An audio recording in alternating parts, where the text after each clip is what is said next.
So right now I'm currently teaching two high school courses, cybersecurity and AP Computer Science Principles. And both curriculums are coming from the AP standards. And this is a grade 10 through 12 set of curriculums. And there are also multiple students with language differences with the different grades. There's a lot of skill discrepancy for things such as math and reading level. And that includes things such as word definitions and different connections with those words, including cultural references. So differentiating the activities of a lesson to ensure that students of multiple kinds of intelligence still have access points to content that can be pretty abstract and novel for a lot of students allows every student to continue to flourish.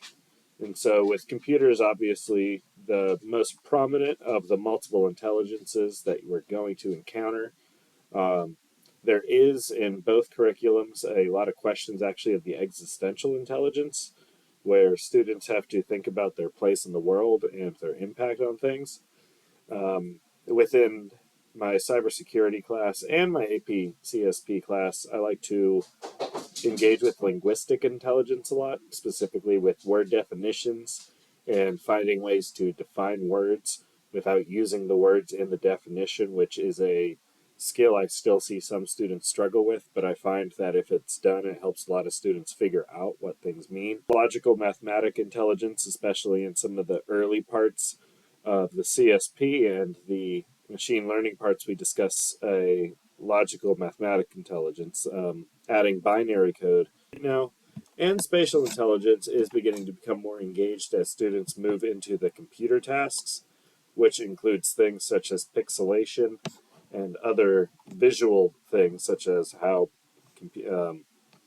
computers sample images in order to replicate analog images and signals. Having them do simulations with tasks, get their hands on actual work, just intuitive to have them actually do some of the work and get practice at what they would be doing every day if it turned into their primary career.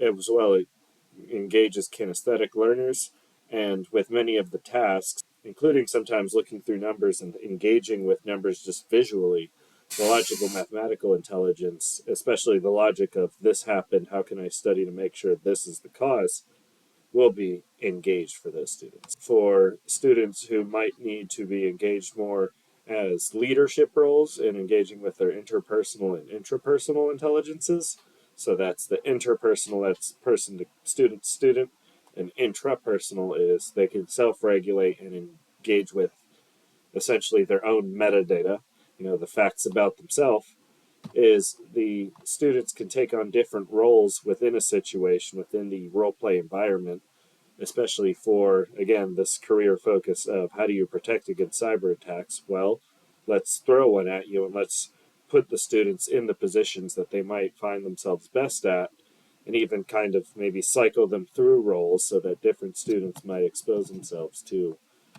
challenges they would not have engaged with before. Instructional strategies that engage with the 4 C's of 21st century learning. And so for those unfamiliar, that's going to be communication, collaboration, critical thinking, and creativity. And so these are both, 2 times 2. So for this class, something like a security briefing presentation, which is a common career skill where a professional would have to brief the other professionals of a company, because for many of these companies, it's not their job to know everything about cybersecurity. It's their job to do payroll and invoicing, or it's their job to do human resources, or it's their job to CEO. So they need to be able to communicate to other stakeholders in a company, the cybersecurity professional, that this is the best way forward, because oftentimes it will involve sacrifice, either budgetary or procedural, that you need to be able to be convincing with. And this can engage students within the cybersecurity field in communication skills. They have to learn how to explain well, including things that might even be considered sales skills, such as teaching someone the features, the advantages, and the benefits of a given cybersecurity solution. Collaboration you might want to have something such as a group threat model. And so this is where teams work. So with the teams working together to identify threats, it could even be advantageous to have the groups build a simulative threat under specific guidelines by the teacher and the school that would target the other student. Having one group build something that the other group has to fight against, and then vice versa, could be to engage even competitive students, which is kind of the flip side of collaboration. But it is still something that can build cohesive bonds and make collaboration engaging for the flipped teams. Also engage critical thinking, as the students would have to engage in ethical hacking, but it still requires thinking about what the other team might do to combat it. And so having this maybe operate in rounds would be very fascinating as an engaging tool. So for engaging creativity, that can seem a little harder with computer tasks, and it really depends on the curriculum that you are working from. Tasks that involve things such as VR and working within comparable to video game engines, of course, give a lot of visual creativity. However, the students that you're working with can engage in creativity in multiple ways. And with the problem-solving capacity of computers, putting the creativity in those tasks is something that teachers would be discouraged from. Mock version of a network is something I've had them do before. We even called it the security fortress. Breaking it down into simpler words that every student can get is a great way to differentiate things and tie complex ideas to less complex ideas through abstraction and etymology. A big thing to focus on with students is motivation, and this is something that is taught from even the earliest eras of education, which is kind of when Skinner and his fans were looking at how conditioning is even a way animals can be taught how to do things, with the Skinner box, which involved birds pressing a button and led to the term Skinner box, which is a commonly brought up term in gamification. Students, when it comes to learning, and that can happen a lot in school where students are just like, oh, if I only do this one thing, I get benefited. But if you aren't differentiating for multiple intelligences, this is almost cruel for some students. So that's a big part of how motivation is at the core of engagement with education. And it's just a stepping stone that you then need to build on top of. And it's important to still guide students, as that is the way forward with Skinner boxes, is to apply a human motivation structure. A commonly pushed one is positive narration, where students are told, hey, let's do this. No, this positive narration where when students are doing the task as you want, you immediately address it, call them by name, be, hey, I see they are on question one. I like how they're addressing. And then you might bring up a specific topic within cybersecurity. It's often, I see how they're highlighting and annotating. There's the risk.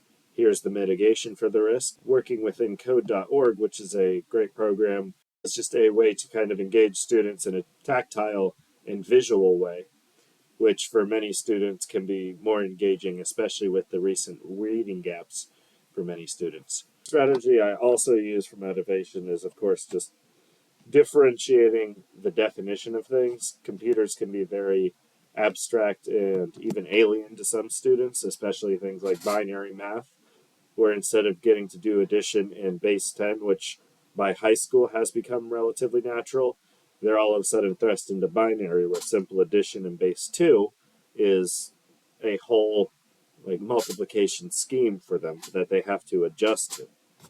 And so it can be a fascinating way to keep them engaged, is to help them see by breaking it down in multiple ways. We might model it visually, we might convert it into symbols and have students start by making a list with circles and squares. Finding abstractions and redefinitions for words can be really helpful for student learning. Novelty is crucial. It captures a lot of the attention. Make sure that students are encountering challenges that kind of operate in different ways, while still being familiar enough that instructions can be kept short and followable by the vast majority of students, allowing things like clarification and redirection to be very short. And it also engages just the fundamental biologics of learning, to have novelty. If one thinks about, an animal and how they might learn something as, a repeatable action or a not repeatable action, it comes down to the situation being new. As humans, we have the privilege of getting to learn higher order things, such as complex connections, inventiveness, further questioning, that we have that further responsibility where we have to find a reason to care to learn about this second thing. And that's a big argument you'll see, like at the political level, is what we're being taught and how we're being taught to learn is a very important part of being a true free citizen. And every side will accuse the other side of teaching the others not to critically think. Ultimately, I think it comes down to looking for book burning. But this is a tirade I can cut. So, this heightened interest makes learning more enjoyable and memorable, and that prevents stagnation and fosters a desire for continued exploration. So, student exposure to content that tests students across multiple different intelligent types is also a great way to, again, differentiate, make sure you're capturing every student's potential in the standards of a subject without eliminating their potential in the skills needed to demonstrate their knowledge. Thank you for listening in. Have a good night.